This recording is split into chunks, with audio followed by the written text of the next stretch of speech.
Así inicia Noticia en Profundidad. Qué placer acompañarles. Soy Tatiana Pérez y les saludo desde nuestra sede central en Caracas, en Venezuela. A partir de este momento, en la próxima hora, tenemos 3 temas que son noticia. Aquí están en titulares. En Noticia Colombia, una estrategia de desprestigio, persecución y criminalidad se desata contra la oposición que ahora se une en el pacto histórico. Orquestada desde el partido de gobierno, organismos de inteligencia y periodistas busca desacreditar a sus integrantes de cara a las presidenciales del próximo año. ¿Cuáles son las pruebas que ha presentado la oposición? Se las presentamos y lo analizamos. En Noticia Venezuela, el Consejo Nacional Electoral extendió por 24 horas el lapso de postulaciones de candidatas y candidatos a las megaelecciones del próximo 21 de noviembre. Con la inclusión del sector más extremo de la derecha, 3 grandes bloques políticos se enfrentan por gobernaciones y alcaldías. Analizamos este escenario. En Noticia Perú, el ministro de Trabajo pone su cargo a la orden del presidente en una movida similar a la vivida por el ex canciller Héctor Béjar. En un mensaje señala que no se debe permitir que los golpes de la ultraderecha y la prensa desestabilicen al gobierno. ¿Cuál es la estrategia del Ejecutivo para que las mafias enquistadas en la política dejen gobernar? Profundizamos en ello. Noticia que así comienza. Bienvenidos, bienvenidas.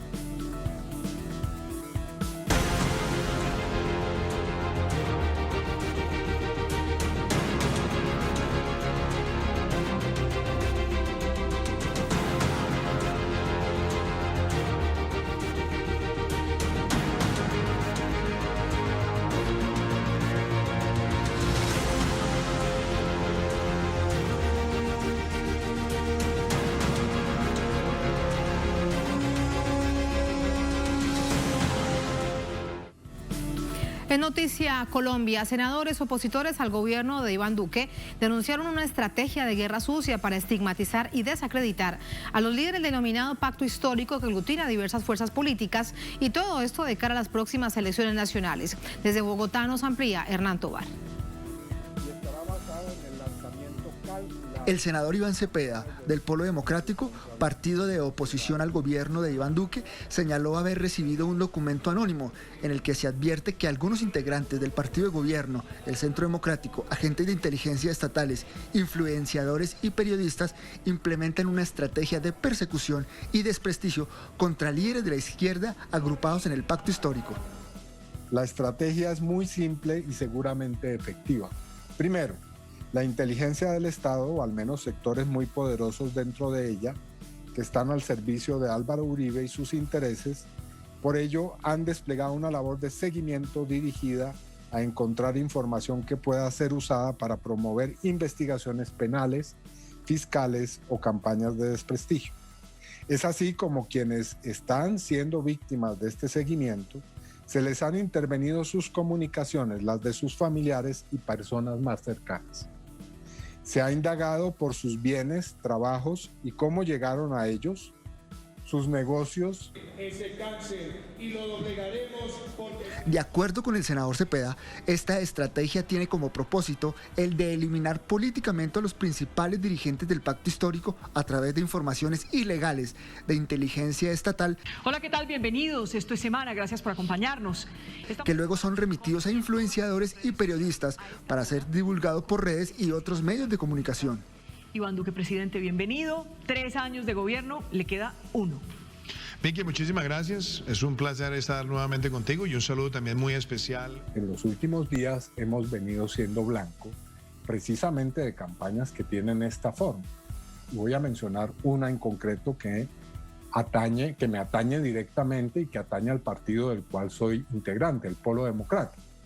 En los últimos días, la revista Semana publicó un supuesto informe de inteligencia en el que se indica al Polo Democrático de estar en una estrategia o en una posibilidad de ser infiltrado por sectores de lo que se llaman las disidencias de FARC. Allí se dice claramente que se ha conocido un informe de inteligencia de una operación que se realizó en un campamento, tal vez de algunos de estos sujetos, y se insinúa que siendo hoy el Polo una formación en la que ya no está el doctor Jorge Enrique Robledo y en la cual supuestamente, cosa que no es cierto, mi sector es el que hegemoniza la política en el polo, esta estrategia tendría viabilidad. Por su parte, el senador y precandidato presidencial Roy Barrera aseguró que la divulgación de un video editado en relación al olvido en un hotel de su maletín personal que contenía fajos de billetes forma parte de dicha estrategia de desprestigio que además involucra a integrantes pertenecientes a la seguridad del Palacio Presidencial. Hay un escándalo mediático provocado, un procedimiento irregular e ilegal a unas pocas cuadras de aquí, en el Hotel de la Ópera. Hay una preparación, edición y montaje de un video por agentes de la Casa de Nariño, como se ha denunciado ya públicamente a través de medios de comunicación. Y ese material es entregado a la revista Semana, con el claro propósito de hacer daño. Analistas ven que esta campaña de guerra sucia es el elemento más expedito para desacreditar a contendores que, como Gustavo Petro y otros integrantes del pacto histórico, vienen punteando las intenciones de voto para las próximas elecciones presidenciales y de Congreso. Y muy seguramente esto va a intensificarse y asistiremos en los próximos meses a una campaña muy sucia de desprestigio, de mentiras, de posverdades, que tendrá como objetivo desprestigiar a las figuras y a los dirigentes del pacto histórico, y pues veremos también una arremetida mediática y judicial como parte de lo que se conoce como el lawfare, el ataque judicial a las figuras de la oposición. Por el momento, los afectados aseguraron que interpondrán acciones legales y jurídicas correspondientes ante esta campaña de guerra sucia y mediática en la que estaría involucrado el partido de gobierno, el Centro Democrático. Teníamos allí el informe de nuestro corresponsal en Bogotá, Hernán Tovar, con quien conversamos a esta hora acerca, Hernán, muy buenas noches, de reacciones a estas gravísimas denuncias que hacía la oposición en este conocido ya pacto histórico que aglutina cada vez más y más sectores en distintas partes de Colombia. Tatiana, televidentes, muy buenas noches. Pues por parte del gobierno no hay ninguna reacción. Por parte de integrantes del Centro Democrático no hay ninguna reacción frente a estas graves denuncias que hacen los sectores de oposición al gobierno de Iván Duque en Colombia. Pero sí hay muchas reacciones, sobre todo de los partidos de oposición, porque esta situación, aseguran, no es nueva. Recordemos que la revista Semana en el año 2019 descubrió unas denuncias en relación a las interceptaciones y perfilamientos que hacían las fuerzas militares a periodistas colombianos, a periodistas extranjeros. Una noticia que causó revuelo porque también se hacían perfilamientos a integrantes que estuvieron en el proceso de paz, también a políticos de oposición y a sectores de la sociedad civil que también, digamos, le apostaron al proceso de paz. Una investigación que no dio resultados, una investigación que supuestamente la Procuraduría investigó y destituyó a algunos integrantes de las fuerzas militares, pero pues que no se supo más sobre estos perfilamientos. Esta historia vuelve y se repite, como lo decíamos en el informe, al menos 9 meses de que comiencen o se dé cuenta de las elecciones para presidente en Colombia, en esa guerra sucia, lo ha dicho el senador Iván Cepeda y también lo ha confirmado con pruebas el senador Roy Barreras, precisamente de esos perfilamientos y de esos engaños que se está haciendo a través de estos influenciadores y periodistas que utilizan los medios de comunicación y los medios de comunicación masiva para dar cuenta de estas mentiras. Han asegurado que pues interpondrán todas las acciones legales, sobre todo pues de cara a estas elecciones donde el partido de gobierno tiene mucha responsabilidad en estos perfilamientos, aseguran, junto con integrantes de la seguridad e inteligencia del Estado. Aseguran que las investigaciones tienen que llegar a fondo frente a esta situación irregular y criminal, han asegurado los denunciantes en esta materia. Tatiana y televidentes. Muchísimas gracias, Hernán. Vamos a entrar de inmediato con el análisis después de conocer todas estas gravísimas denuncias que hacía en particular en nombre del pacto histórico el senador Cepeda. Gracias, Hernán. Muy buenas noches. Muy buenas noches. Saludamos para ello a la doctora Aida Bella, presidenta de la Unión Patriótica, senadora de la República, nos acompaña desde Bogotá. Senadora, muy buenas noches, bienvenida. Muy buenas noches, un saludo muy fraterno y muy especial a todas las personas que siguen a Telesur. Muchísimas gracias, senadora.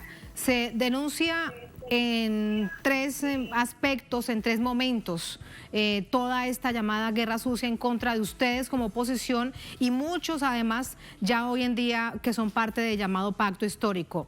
Descrédito, persecución y criminalización. ¿Cuál es su visión acerca de estos tres hechos que presentan además distintas estrategias según la denuncia de hoy por parte del senador Cepeda? Es los métodos acostumbrados para no solamente perseguir a la oposición, sino para librarse de ella. Este país tiene una élite tal vez la más asesina de América. Ningún país ha asesinado a 4.000 militantes de un partido político que fue precisamente al cual yo pertenezco, a la Unión Patriótica, pero tampoco ha desaparecido tantos miles y miles de colombianos. Se suman más de 60.000 colombianos en los últimos 20 años, pero además tenemos lo que ha pasado en el estallido social, gravísimo. No encuentran 66 jóvenes desaparecidos y nadie da razón, pero además de eso, las muertes, los asesinatos delante de sus compañeros, de sus amigos, de sus vecinos. Esto se ha vuelto una situación insoportable. Pero la situación de Colombia es mucho más grave. Es que tienen preparados mercenarios para exportar al extranjero, para ir a asesinar presidentes, como sucedió en Haití. Y esto realmente no se compadece a un país que tiene el segundo rubro de inversión en el presupuesto nacional para las fuerzas militares. Las fuerzas militares que tienen unos privilegios especiales, como unas pensiones a los 20 años, salen muy jóvenes y luego se van a trabajar afuera, pero también adentro. Entonces, aquí hay que mirar y seguramente va a haber un debate en el Congreso sobre toda esta problemática, porque nos parece que los gobiernos de Colombia jamás han aprendido que la comunidad internacional también castiga.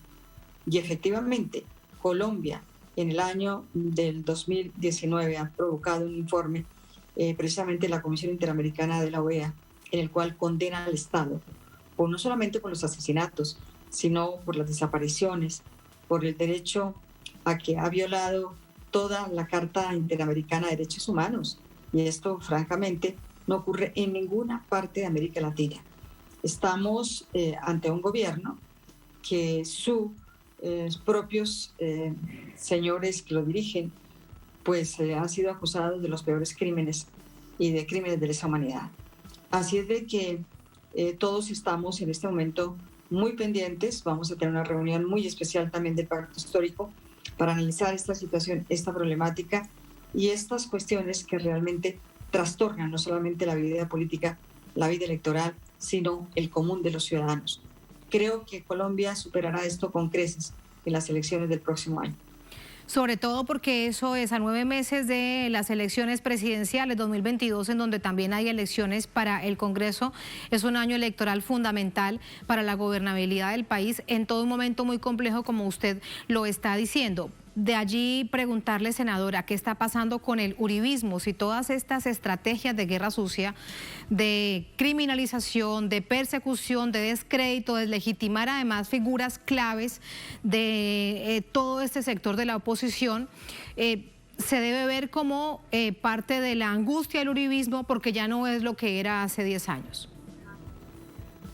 Sí, pero también hace parte de una costumbre muy acendrada en la política colombiana, es desaparecer físicamente al opositor. Y esto es supremamente grave y delicado. Y pensamos que de todas maneras, sí, ellos saben que están muy desprestigiados con un presidente inepto, con un presidente que no tiene ni siquiera relaciones internacionales, con un presidente que maltrata a sus vecinos, con un presidente que se va simplemente del país cuando la situación está muy delicada. Un presidente que no tiene ninguna experiencia y que lo han puesto ahí simplemente porque dijo Uribe. Y realmente creo que el país se cansó de todo esto. Y el cansancio se reflejó no solamente en las inmensas manifestaciones, en un paro que duró pues meses, pero además en una situación que los ciudadanos ya hasta sus propios afiliados están corriendo el uribismo porque dicen, pero ¿cómo pudimos votar para que nos quiten parte de la pensión, para que nos quiten tal cosa, para que nos quiten tal otra? Y aunque tratan de remediarlo con la actual ley de la reforma tributaria, de todas maneras la gente sabe que son cuestiones muy pasajeras y que ellos, que han tenido el poder precisamente utilizando no solamente la violencia, sino utilizando el narcotráfico, porque se han nutrido de él también. Se anuncia por parte en particular de, por ejemplo, Roy Barreras, que ha denunciado que la estrategia que se le montó, que además fue editada, un video que le dio la vuelta a lo largo y ancho de Colombia, acciones legales muy concretas, en particular al partido de gobierno y al propio presidente de la nación, al gobierno como tal, el Ejecutivo, senadora. Pero cuando vemos que hay una justicia cooptada, ¿qué expectativa hay en que realmente pueda surtir frutos? Sobre todo, aquí además recuerdo que ya existen evidencias de los seguimientos y el espionaje por parte de inteligencia de distintas, la inteligencia desde la Fiscalía, la inteligencia militar, etcétera, etcétera. Sí, todos los órganos de control, pero además algunos de los órganos de la justicia como la Fiscalía General de la Nación, que parece que son simplemente abogados del gobierno, no fiscales, como sucede en el caso de Iván Cepeda. Pues prácticamente el señor Jaimes, que es un fiscal encargado, es el abogado del expresidente Uribe Vélez, pero no es un fiscal general. Y esto lo está viendo la gente. Ellos creen que se engaña fácilmente a los ciudadanos y a los ciudadanos no se les engaña. Ellos piensan que aquí tienen súbditos. No, aquí no hay súbditos. Aquí hay ciudadanos que pensamos, aquí hay ciudadanos que luchamos, y aquí hay ciudadanos que estamos dispuestos a que este país tiene que cambiar. Y tiene que cambiar con un nuevo gobierno, pero tiene que cambiar con un nuevo Congreso. Ese Congreso no puede seguir siendo cooptado por el 70% de ciudadanos que pagan votos y que llegan al Congreso con votos comprados. Se los hemos dicho. Aquí no hay grandes mayorías, aquí hay grandes compradores de votos. Y esos grandes compradores de votos hacen una mayoría en estos momentos, y como lo hemos reconocido también en todos los partidos, hay gente que tiene votos de opinión, pero la inmensa mayoría realmente tiene votos comprados. Y yo creo que una excepción es precisamente la bancada parlamentaria, la bancada que hace parte de los sectores que no son gubernamentales, que estamos en oposición, la bancada alternativa. Y eso les preocupa muchísimo. Les preocupa tanto que tienen que inventarse en toda clase de cosas, pero además utilizando a la inteligencia militar, que debería estar encargada es de ver quiénes están matando a la gente, por qué hay tanta inseguridad en Colombia, en cambio de estar persiguiendo a quienes piensan distintos a ellos. Total de que también se llevará al plano internacional. Nosotros vamos también a complementar nuestra demanda y nuestro requerimiento que tenemos en este momento en la Corte Interamericana. Y yo creo que los organismos también, especialmente Amnistía Internacional, que ha presentado un informe al Consejo de Derechos Humanos en Ginebra, y seguramente muchas otras organizaciones, no solamente latinoamericanas, sino mundiales, se ocupan en este momento de Colombia sobre la grave violación de los derechos humanos, mientras el presidente dubitativo hace cosas que realmente no tienen ningún sentido. Y no tienen ningún sentido que él se ausente cada rato del país para evitar precisamente afrontar sus problemas. Así es de que la oposición se va a reunir, vamos a mirar qué hacemos también frente a todas estas situaciones, y le estamos pidiendo, porque esto realmente de la carta anónima se utiliza, y realmente muchísimas cosas las supimos antes en la Unión Patriótica. Por ejemplo, el golpe de gracia, yo personalmente recibí el anónimo y todo se cumplió tal como decía el anónimo. Y claro, la gente no puede firmarla, pero también es gente que seguramente pues ha estado en estas reuniones. Nosotros estamos convencidos que el golpe de gracia no lo debe conocer un general que estaba dentro de la reunión y que no de ninguna manera ¿a qué se refiere con estas cosas tan delincuenciales? ¿A qué se refiere con ese anónimo y el golpe de gracia? Recuérdenos, por favor. Sí, fue una amenaza que nos llegó de la Unión Patriótica Fue el último, digamos, operativo militar paramilitar en el cual mataron a Manuel Cepeda Vargas, que era el padre de Iván, pero además mataron a mucha gente de la Organización de la Unión Patriótica y del Partido Comunista Colombiano. Ese anónimo decía exactamente que la cúpula militar se había reunido para decidir si nos seguían matando o simplemente nos hacían montajes a la justicia. Ganó el primero, decía el anónimo, y así fue. Empezaron a matar a los directivos, iba dirigido a las personas más visibles de la Unión Patriótica, tanto parlamentarios como dirigentes. Y ahí con ese plan nos sacaron a muchos del país, pero también asesinaron a mucha de nuestra gente. Aquí las amenazas se cumplen y efectivamente esto que le han dado a conocer a Iván, le agradecemos a la persona que lo hizo porque realmente abre la puerta también para que todo el mundo esté en mucho cuidado, pero también esto no nos va a inmovilizar. Vamos a seguir movilizándonos, vamos a seguir haciendo nuestra tarea y vamos a seguir participando en la política que les duele tanto todo esto que ha pasado este año porque la gente está realmente fatigada. Aspiramos a ganar el gobierno, no para ganar y no por ello, sino para cambiar las cosas en un país que realmente ha sido azotado por la desigualdad, pero también ha sido abusado este país entero. ¿Cómo así que nuestros teléfonos están interceptados? Sí, este teléfono por el cual estoy hablando está interceptado.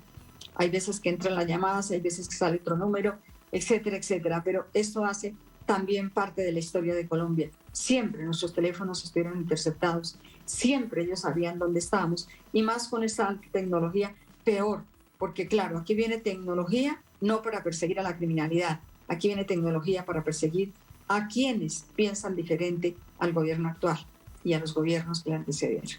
Y usted además con todo esto que nos recuerda es una fiel testigo de todo ello, senadora Aida Bella. Usted fue sobreviviente de un atentado, por eso tiene que salir del país y de la Unión Patriótica. 5.000 personas perdieron la vida producto de toda esa estrategia.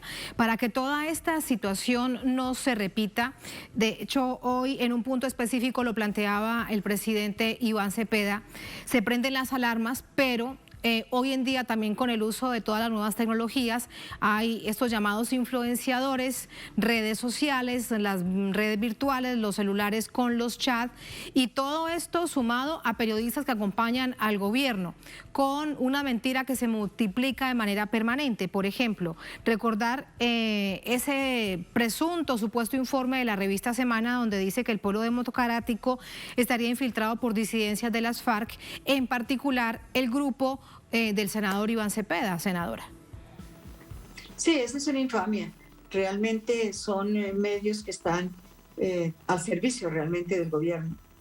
Son medios que se sostienen, además con la pauta publicitaria de seguramente no solamente el gobierno, sino muchas empresas que les pagan para que puedan hacer un trabajo en contra de la oposición. Y yo creo que estas cosas no se pueden tolerar. Y no se pueden tolerar y seguramente habrá una queja también con esta carta, pero también con los hechos que se vienen presentando. Gravísimo, pero muy grave, que realmente se presten a todos esos informes de la inteligencia militar que está al servicio del gobierno y en contra de los que pensamos diferente. Esto viola cualquier derecho que está consagrado en nuestra Constitución, desde el artículo primera frase de la Constitución colombiana que dice: Colombia es un Estado social de derecho, ni social ni de derecho. Aquí se violenta todo a nombre de una supuesta democracia que no existe. Y aquí se mantiene una desigualdad tan enorme que mucha gente en estos precisos momentos no tienen que comer. Y son millones de colombianos que no tienen salario, pero que tampoco tienen unos auxilios decorosos. El auxilio que están dando alcanza para un mercado, pero realmente la situación es alarmante en cuanto a desempleo, pero igualmente en cuanto a inseguridad. Así es de que seguiremos batallando para que Colombia cambie, para que Colombia deje de pelear con sus vecinos y para que Colombia ocupe un puesto no solamente en un cambio que todos necesitamos aquí en este país, sino un cambio también que ayude al continente. Muchísimas gracias, senadora. Muy buenas noches. Gracias por estas reflexiones. Muchísimas gracias a ustedes y bueno, nos excusarán, estamos ya aquí bien de noche, pero de todas maneras un afectuoso saludo. Muchísimas gracias, muy buenas noches. Así nos vamos a la primera pausa en esta emisión de Es Noticia. Al volver en Noticia Venezuela, el Consejo Nacional Electoral extendió por 24 horas el lapso de postulaciones de candidatas y candidatos a las megaelecciones del próximo 21 de noviembre. Con la inclusión del sector más extremo de la derecha, 3 grandes bloques políticos se enfrentan por gobernaciones y alcaldías. Analizamos este escenario en minutos en Es Noticia.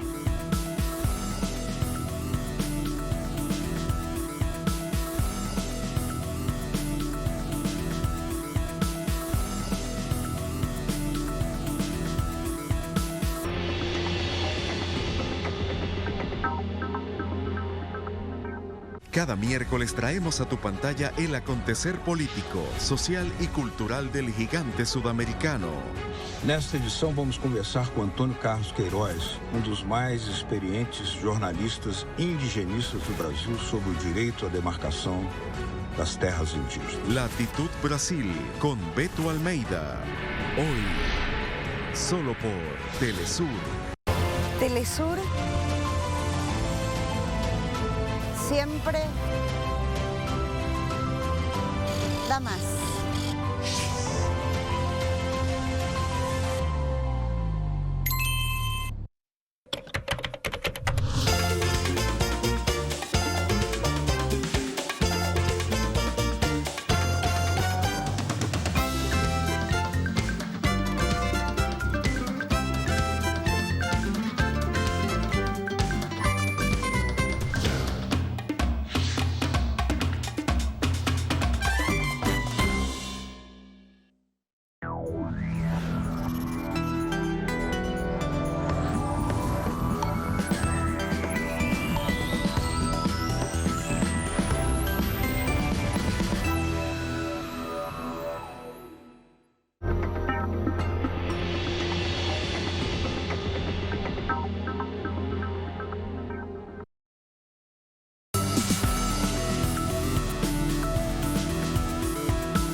En Noticia Venezuela, el Consejo Nacional Electoral de esta nación decidió por unanimidad la extensión por 24 horas del lapso de postulaciones de candidatas y candidatos a las elecciones regionales y municipales de noviembre próximo.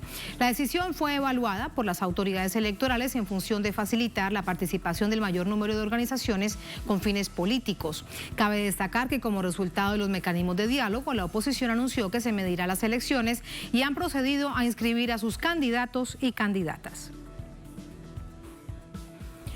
En tanto, por el oficialismo participarán los partidos agrupados en el Gran Polo Patriótico, encabezados por el Partido Socialista Unido de Venezuela. En la oposición, actores democráticos hacen presencia en la mesa de diálogo como Avanzada Progresista y Esperanza por el Cambio, entre otros.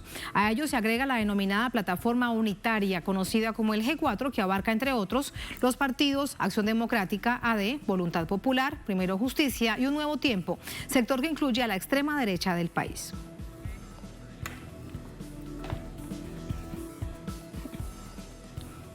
Más información a esta hora con nuestra corresponsal en Caracas, desde nuestra sala de noticias, Madeleine García. Hola, Made, adelante. ¿Cómo va este proceso?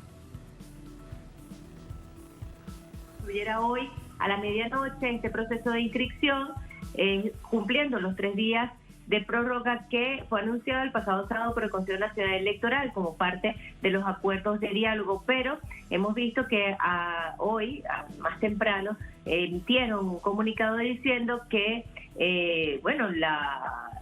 se prorroga por 24 horas más, como bien lo señalaste, este proceso de postulaciones para optar por las 335 alcaldías y 23 gobernaciones de las elecciones regionales el 21 de noviembre. Esto es muy importante porque forma parte precisamente del marco del diálogo, y es que apenas hace un poco más de 24 horas, o sea, en el día de ayer, la oposición radical sentada con el gobierno venezolano en México anunció que participaría en estas elecciones.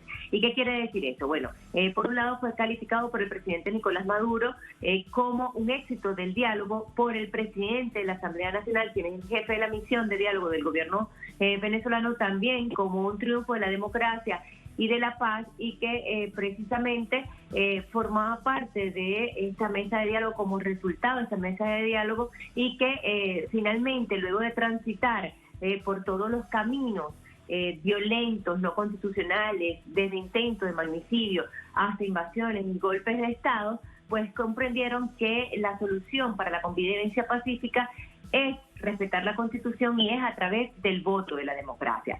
Esto mismo dijo hoy la oposición venezolana, que sí ha participado en los diferentes procesos electorales desde el año 2018 hasta, bueno, la última, las parlamentarias, diciendo que por fin entendió este sector de la oposición, ya cuando se ha visto derrotado, ya cuando el camino de la violencia está agotado, que es democrática la salida, si se quiere optar por el poder en este país.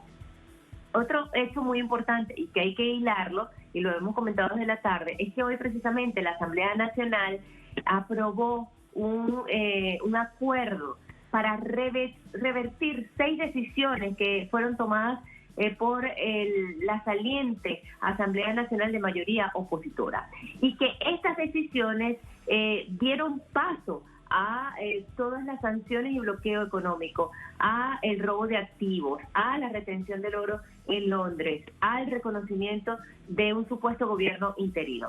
Estas 6 decisiones tienen que ver con el desconocimiento del presidente Nicolás Maduro, con nombrar una directiva ad hoc del Banco de Venezuela, del Banco Central de Venezuela, con el nombramiento de embajadores y cónsul en diferentes países del mundo aliados a Estados Unidos, con el desconocimiento o nombrar un procurador ad hoc para sustituir al procurador del Ejecutivo. Y todo esto, pues, allanó ese camino.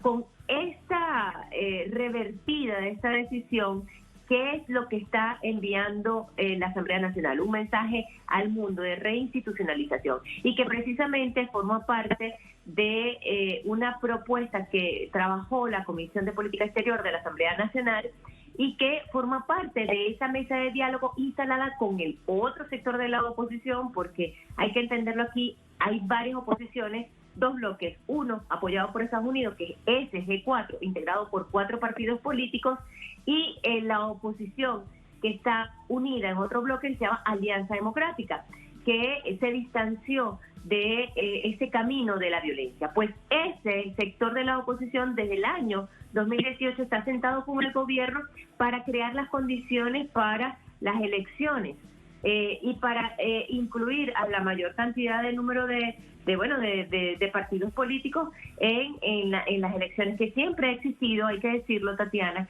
en este país, esa posibilidad de participar. Hay quienes se excluyeron, que fueron estos partidos políticos, diciendo que no habían condiciones electorales, cuando es el mismo sistema electoral con el que ganaron las elecciones parlamentarias del año 2015, que los hizo mayoría en la Asamblea Nacional. Entonces, ¿cómo que no hay condiciones? Las condiciones son precisamente las políticas que ellos dicen que no existen acá en Venezuela.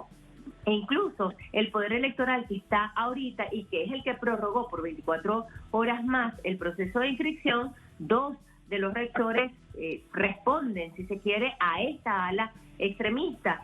Cuando ellos hablan que no existen condiciones, le están hablando a una comunidad internacional que es la que ha querido intervenir siempre en Venezuela, y que ellos han allanado el camino o han generado las condiciones de mentira para decir que aquí no hay condiciones, hay una supuesta dictadura. Entonces, ¿qué dijeron hoy en la Asamblea Nacional?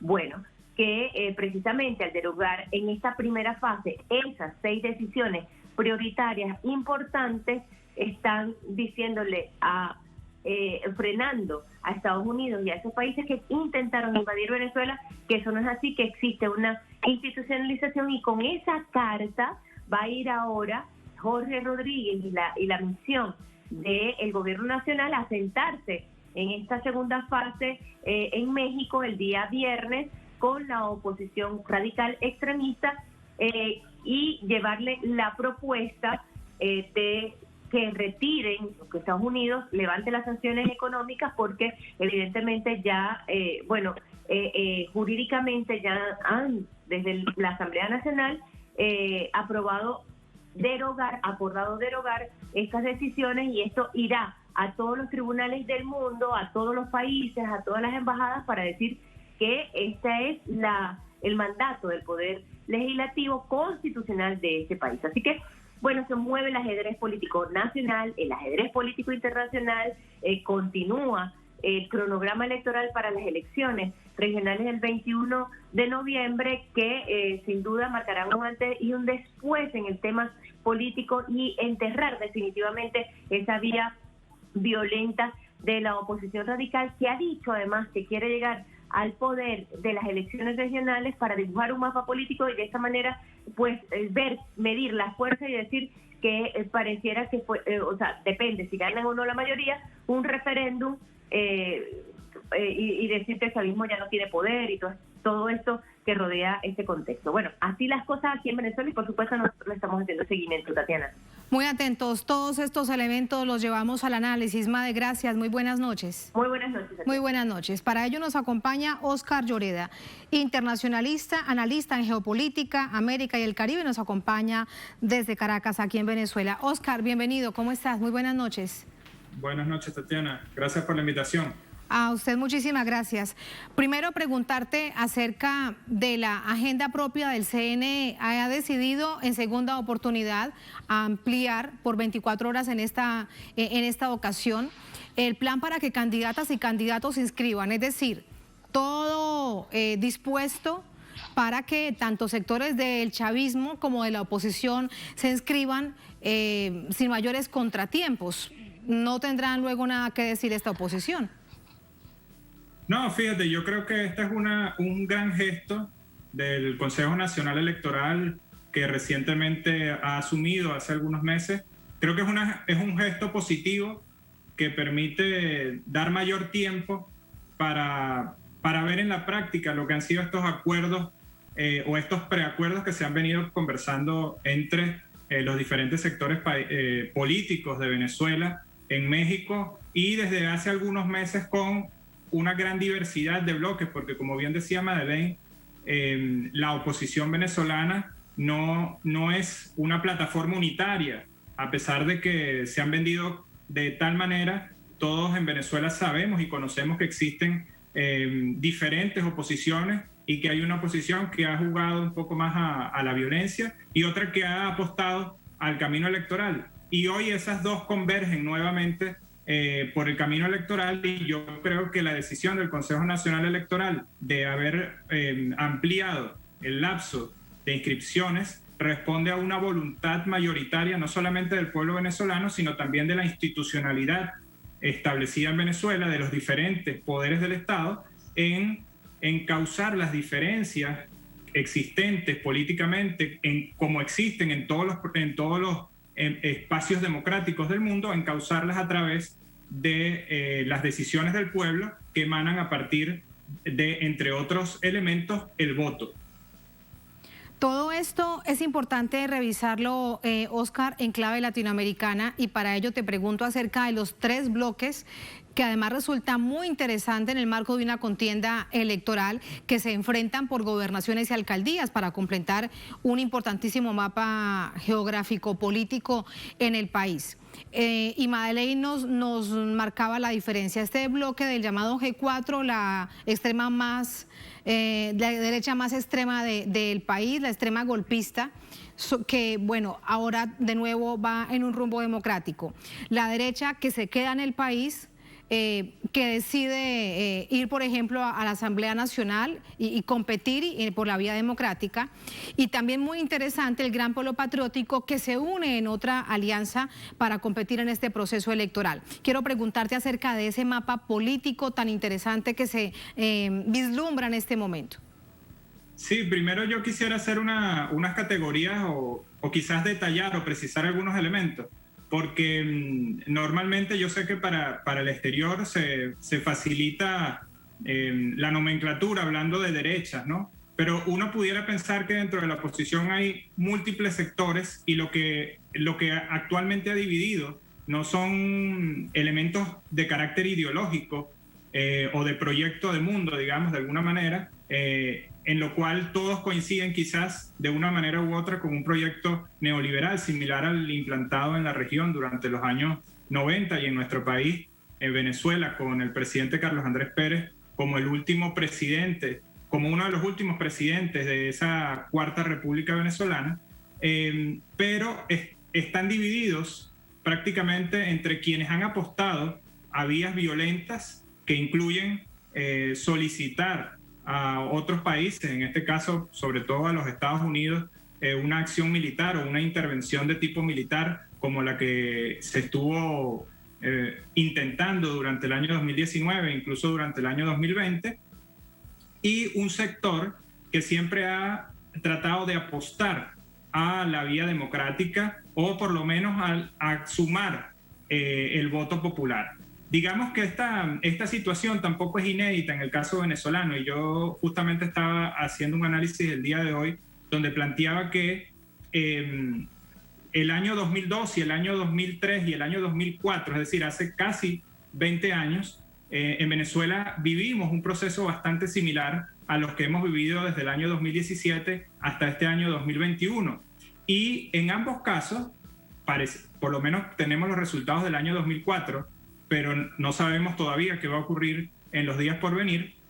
Vimos cómo los gobiernos venezolanos, en aquel momento con el liderazgo del presidente Hugo Chávez y hoy en día con el presidente Maduro, han logrado encaminar a la oposición de los sectores más violentos hacia la ruta democrática. En aquel momento no debemos olvidar que hubo una intervención también de la OEA en Venezuela y un espacio de diálogo también dirigido por César Gaviria, que de alguna manera es similar al que hoy tenemos en México con el apoyo de Noruega y de algunos otros países amigos.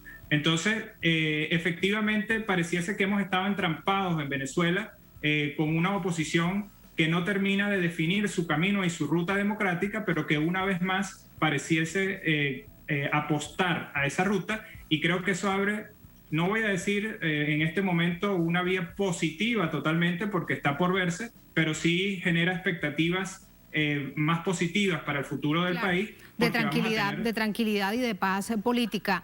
En todo caso, esta oposición extremista que ha buscado por la vía de un golpe, de la desestabilización, acabar no solamente con una figura presidencial, sino con destruir un país, sigue tutelada por Estados Unidos, la Unión Europea y Canadá. Mira, por ejemplo, el comunicado a través de un Twitter hoy de la Unión Europea diciendo que le parecía bien que fuesen a elecciones.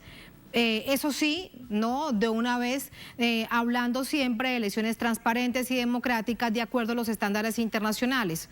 Es decir, sí, pero no. Es un discurso muy contradictorio al que además se ha sumado Juan Guaidó en los últimos días. Sí, el tutelaje de la, digamos, de la política de la oposición venezolana, de la más extremista, es bastante evidente. De hecho, el día de ayer, en las declaraciones de Henry Ramos Alú, uno de los dirigentes de oposición, planteaba justamente como una de las razones para participar que tenían, entre comillas, el visto bueno de Canadá, Europa y Estados Unidos. Uno pensaría cuando lee entre líneas que efectivamente no se trata de un visto bueno, sino casi de un mandato, ¿no? Y que buena parte de la oposición venezolana que ha apostado a la violencia está hoy participando porque no le queda de otra. Es decir, la única opción que tienen en este momento, presionados por los aliados que también lo presionaron, valga decirlo, para buscar la ruta violenta, pero que han abandonado ante el fracaso durante los 2 últimos años, hoy se encuentran precisamente en esa ruta de manera forzosa. Por eso es que en el día de ayer no vemos, o eso explicaría que no hemos visto muchas de las caras de la oposición, sino que salió lo que, como llamamos en Venezuela, el zorro viejo de Ramos Alú, de la política de acción democrática histórica, justamente a asumir la cara. Por cierto, y aquí quiero hacer otro parangón con el año 2004, Henry Ramos Alú fue el mismo personaje que salió en la noche del 15 de agosto, luego del referendo revocatorio, en donde ganó el presidente Chávez, a decir que había pruebas del fraude y que el día siguiente iba a presentar unas pruebas que hasta el día de hoy no ha presentado. Como lo hemos conocido en tantas otras oportunidades, el fraude por adelantado, luego no se conoce nada, pero se intenta instalar esa narrativa. Muchísimas gracias, Oscar, por ese análisis. Muy interesante, muy buenas noches. Muchas gracias, hasta luego. Hasta luego. Así nos vamos a la última pausa en esta emisión de Es Noticia. Al volver en Noticia a Perú, el ministro de Trabajo pone su cargo a la orden del presidente en una movida similar a la vivida por el ya ex canciller Héctor Béjar. En un mensaje señala que no se debe permitir que los golpes de la ultraderecha y la prensa desestabilicen al gobierno. Nos preguntamos, ¿cuál es la estrategia del Ejecutivo para que las mafias enquistadas en la política dejen gobernar? Vamos a analizarlo al volver en Es Noticia.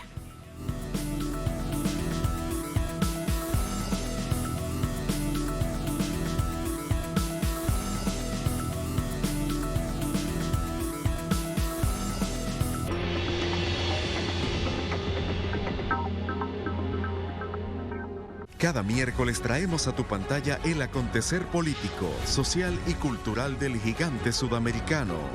Nesta edição vamos conversar com Antônio Carlos Queiroz, dos mais experientes jornalistas indigenistas do Brasil sobre o direito à demarcação das terras indígenas. Latitud Brasil con Beto Almeida. Hoy, solo por Telesur.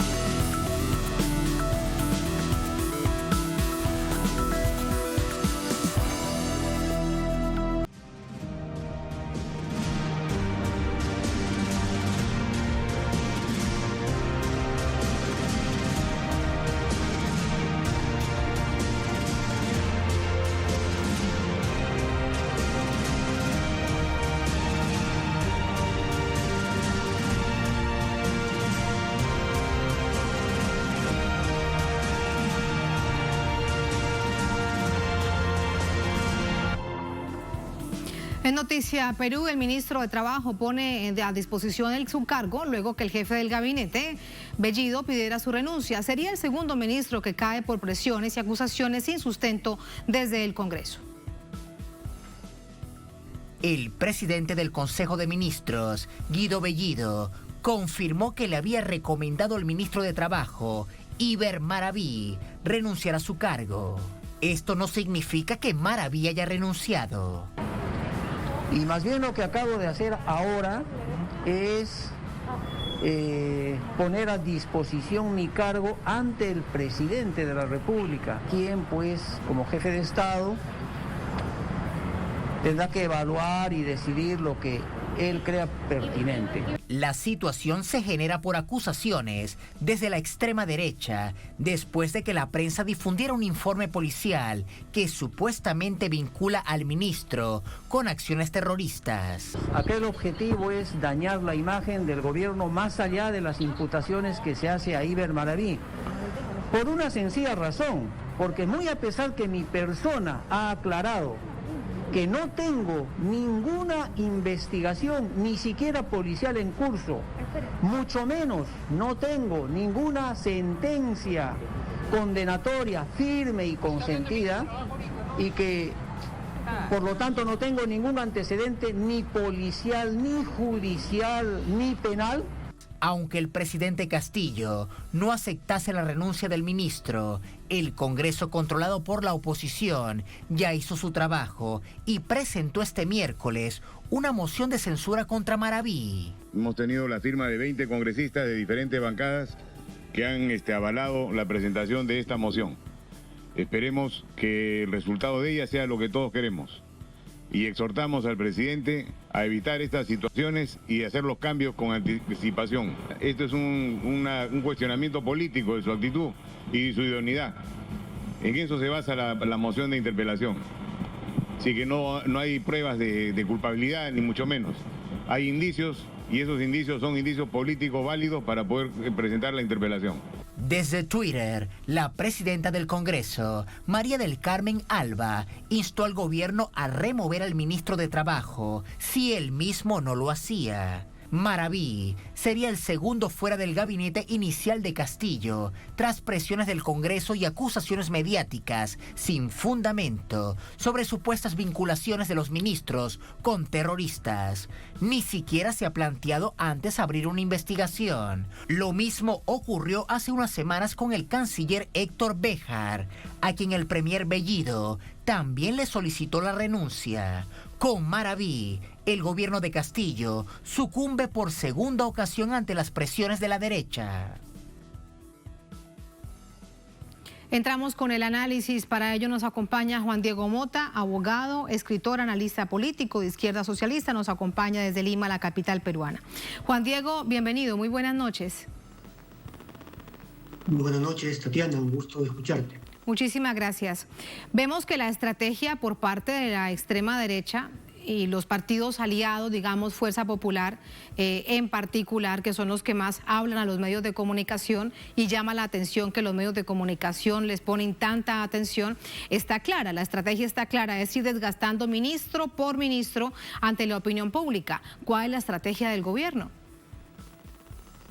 Sí, en efecto, luego de que en el Congreso se diera la confianza y se rechazaran las pretensiones desestabilizadoras que buscaban tumbarse el gabinete por parte del sector de la extrema derecha en el Perú, la estrategia de la derecha es cuestionar uno por uno los ministros. Eso lo han dicho expresamente, vamos a ir uno por uno, han dicho.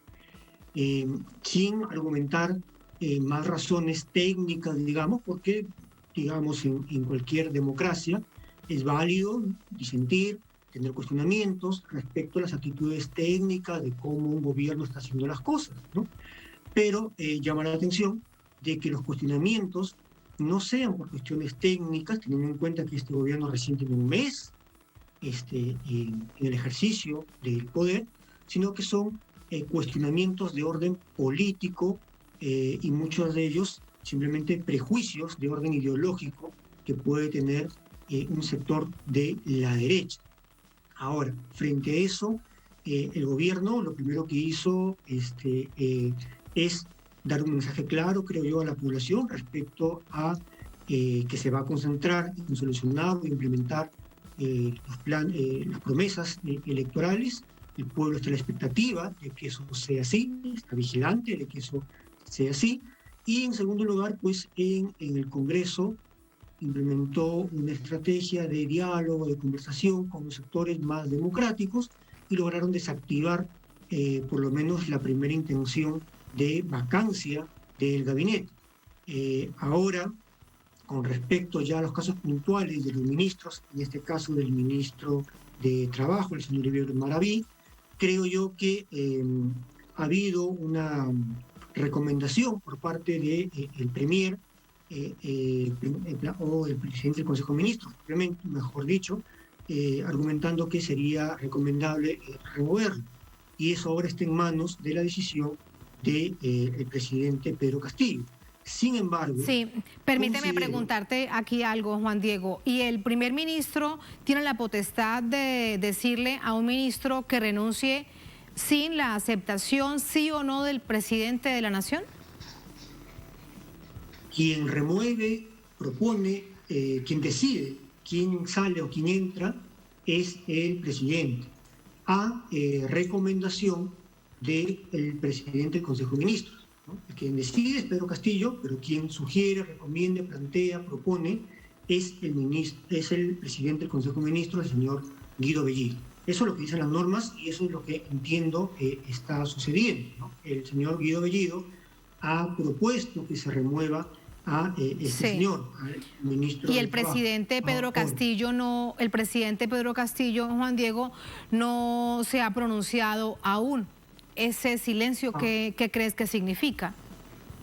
Están evaluando el tema, ¿no? Es un tema muy sensible porque la presión de la derecha es muy fuerte. Sin embargo, creo que hay que ir al meollo del asunto.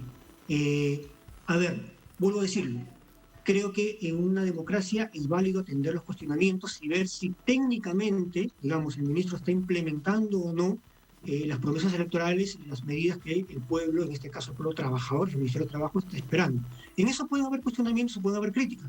Yo las puedo tener también. Pero creo que si uno revisa la interpelación que han planteado el día de hoy la derecha, es una interpelación llena de prejuicios ideológicos. Lo que están señalando es simplemente si el señor es terrorista o no es terrorista. Para empezar, ya el ministro ha señalado, ha deslindado, ¿no es cierto?, ha condenado las acciones terroristas, violentistas que se vivieron en la época anterior, ¿no es cierto?, en el Perú, y más bien ha interpelado, ha planteado que estos sectores encabezados por el señor Montoya, un ex miembro de la cúpula de las Fuerzas Armadas, son los que están vinculados más bien con actitudes contrarias a la democracia. Para empezar, el señor Montoya firmó el acta de sujeción, ¿no? Se arrodilló ante un poder de facto representado por el señor Vladimiro Montesinos, ¿cierto? Firmó un acto de sujeción a este poder cuando las Fuerzas Armadas dirigidas por estos sectores negativos que no reconocen los derechos del pueblo han estado involucradas lamentablemente una cúpula, ¿no es cierto?, en años anteriores a diversas matanzas contra el pueblo, a actos terroristas. La masacre de Ajomarca, por ejemplo, ¿no? Eso es algo que sucedió en los 80s y que está reconocido por la propia Corte Interamericana de Derechos Humanos, ¿no? Donde miembros de las Fuerzas Armadas, ¿no?, dando órdenes de una cúpula, ¿no es cierto?, se ensañaron con los derechos humanos. Entonces, pero fíjese, Juan Diego, ese chantaje. Claro, pero fíjese que eso es paradójico porque pasa todo lo contrario. Parece muy fácil desacreditar a un ministro, a una figura acusándolo sin ningún tipo de prueba, solo con una postura política y luego con un titular en la prensa diciendo que tiene vínculos con el terrorismo. De hecho, en esta moción de interpelación reconocen que no hay ninguna prueba. Luego se va a la justicia, no hay ningún proceso abierto. Parece entonces muy fácil desacreditar a cualquier persona que llega al gobierno acusándola sin ninguna prueba de cercanías con el terrorismo. Claro, lo que ellos señalan son indicios, ¿no? Pero si vamos a estar a ese nivel, yo también podría decir que hay indicios suficientes para que esos acusadores, como el señor Montoya, no fueron indicios, sino pruebas, ¿no es cierto?, han estado coludidos con el señor Montesinos, que está sentenciado por crímenes de lesa humanidad, por violaciones de los derechos humanos, ¿no es cierto?, que está sentenciado por vínculos con, o por haber participado en acciones de traición a la patria, ¿no es cierto?, cuando él era militar en su momento, y por actos de corrupción que todos conocemos. Entonces, si nos ponemos a ese nivel, ¿no es cierto?, más bien los acusadores serían los acusados. Entonces, creo yo que en líneas generales no se debería ceder ante ese chantaje de la derecha, porque eso significaría simplemente entrar y de retroceso frente a las pretensiones de este sector de la derecha. Insisto, pueden haber cuestionamientos o debates en torno a los temas técnicos, y eso creo que debería ser el tema más bien del debate. ¿Está cumpliendo el ministro, está cumpliendo el gobierno con las promesas electorales, por ejemplo en materia laboral? Ahí podemos discutir, ¿no es cierto? ¿Se va a cumplir con el aumento de la remuneración mínima vital o no? ¿Se va a cumplir con la eliminación o poner con controles a la ley de tercerización de su contratación, o el tema de los contratos temporales, o se va a fortalecer la negociación colectiva, el derecho a la huelga, etcétera? Esos son temas más bien que los peruanos desearíamos que se debaten, y estamos a la espera de que el ministro y el sector tenga propuestas que respondan a los intereses del pueblo. Pero caer en el debate que la derecha plantea es un sinsentido, y creo yo que el gobierno debería tener una decisión firme, más bien, frente a eso y se empiezan los temas de fondo, que son los que nos interesan a todos los peruanos. Fíjense, ya se dio en el caso de Héctor Béjar, ¿no? A quienes lo sacan también por temas vinculados a criterios ideológicos, ¿no? Políticos, por prejuicios ideológicos que la derecha, que perdió las elecciones, no acepta. En este caso se pretende hacer lo mismo. Creo que no es un motivo válido. Y por ello Perú, claro, por ello Perú se pierde del mejor canciller posible y se van además al terreno de esta extrema derecha, un terreno sin duda estéril que de nada le sirve al pueblo con tantas necesidades. Muchísimas gracias por ese análisis. Buenas noches. Juan Diego, gracias. Muchas gracias, Tatiana. Muchas gracias. A ustedes gracias por habernos acompañado. Ponemos punto final a esta emisión de noticias. Será hasta mañana. Sigan con nosotros.